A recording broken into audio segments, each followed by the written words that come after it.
компани үүсгэн байгуулагдаад хэдийнэ 17 жил үйл ажиллагаа явуулжээ.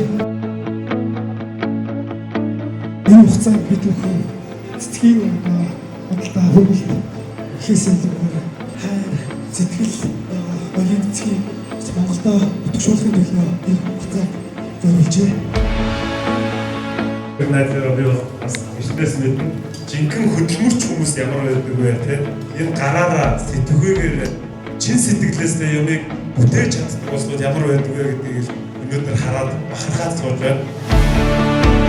Хүн болго өөрсдийнхөө одоо хүсэл мөрөөдлөө тэрийг тууштай тэгээд маш гоёор ингээ гэгээлгээр бодоод явж байхад тэр маш их сайхан хөдөлмөрлөхөд ямар үр дүнд гардгийг бас ингээ харж байна. Тэгээд аюулгүй гой бахархаж байна, бахархалтай байна.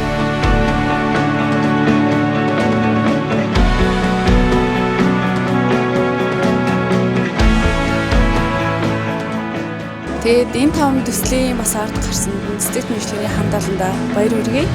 Ялангуяа бүтээр захирал болон Эрдэнэ чимэг ич хоёртаа аз жаргал хамгийн сайн бүхнийг хүсээрэй.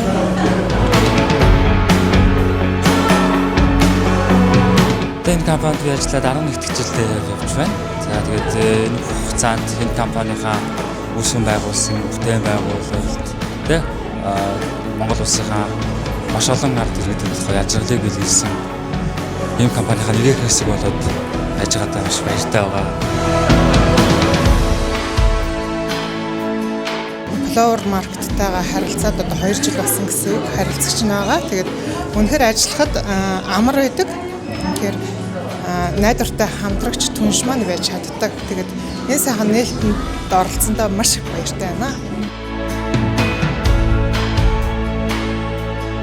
Цаг хугацаанд найдвартай манай цэцгийг их хурдан шуурхай нийлүүлэг бүр шөнийн 2-3 цагт гэсэн өөрсдийнхөө түгээлтэй унаагаар Дархуул аймаг руу аваад ирдэг. Тэгээ маш ихтгэлтэй, найдвартай, үнэхээр мундаг түнш маань.